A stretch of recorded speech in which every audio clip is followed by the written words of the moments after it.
राज्यामध्ये 3 दिवस आणखी थोडं ढगाळ वातावरण राहणार आहे। पश्चिम महाराष्ट्रात आणि उत्तर महाराष्ट्रात जरा जास्त ढगाळ वातावरण राहणार आहे। पाऊस काय येणार नाही, त्याच्यामुळे काही चिंता करायची गरज नाही। ह्या ढगाळ वातावरणामध्ये गारवा असतो, म्हणजे गार जास्त प्रमाण असतं, म्हणजे गारवा जास्त लागतो। दिवसा देखील थंडी लागते, म्हणून पाऊस काय येणार नाही, म्हणून हा अंदाज लक्षात घ्यायचा। सांगायचं झालं तर राज्यामध्ये 30 डिसेंबर पर्यंत कसलाही राज्यात पाऊस नाही, काय नाही, थंडीची तीव्र लाट राहणार आहे। मात्र 99 वर्ष 2026 1 जानेवारीला मात्र या ढगाळ वातावरण राहणार आहे, म्हणून हा अंदाज लक्षात घ्यायचा।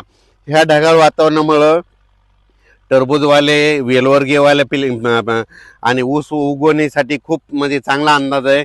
कारण की 1 जानेवारीच्या नंतर काय होणार, थोडं ढगाळ वातावरण राहत असल्यामुळं की ऊस उगवायला चांगलं राहतं, वेलवर्गीय पिकाला चांगलं लागतं, ज्यांना टरबूज लावायचं त्यांना चांगलं राहतं, खरबूज लावण्यासाठी चांगलं वातावरण राहतं, म्हणून हा अंदाज लक्षात घ्यायचा। आभाळ जरी राहिलं तर त्याच्यामध्ये देखील मध्ये थंडी राहणार आहे, म्हणून हा अंदाज लक्षात घ्यायचा। ही 30 डिसेंबर पर्यंत तर थंडी कायमचीच राहणार आहे। 30 तारखेला मध्यरात्री मात्र पण आभाळ येणार आहे, म्हणून हा अंदाज लक्षात घ्यायचा। राज्यात मात्र 10 दिवस मात्र चांगलं तीव्र थंडीची लाट राहणार आहे, म्हणून हा अंदाज लक्षात घ्यायचा।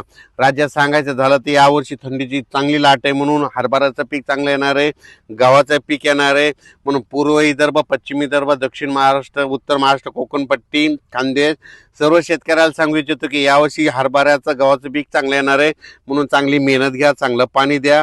असे केल्याच्या नंतर चांगलं पीक येणार आहे। आणि फक्त राज्यामध्ये आता 2-3 दिवस म्हणजे 21, 22, 23 पश्चिम महाराष्ट्र आणि उत्तर महाराष्ट्रामध्ये ढगाळ वातावरण राहणार आहे। दिवसा देखील आभाळ राहील, पण दिवसा थंड वारं सुटल आणि गारवा लागेल, म्हणून हे लक्षात घ्यायचं। पण राज्यात मात्र सध्या तरी पावसाचं वातावरण नाही, म्हणून हा अंदाज लक्षात घ्यायचा।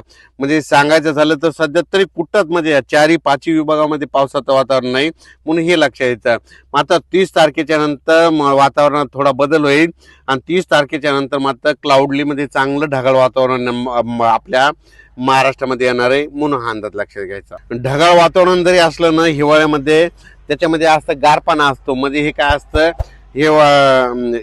हे थंड आभाळ काय असतं, याच्यामध्ये गारवापणा जास्त असतं, म्हणजे हे गारपिटीचं वातावरण तयार असतं।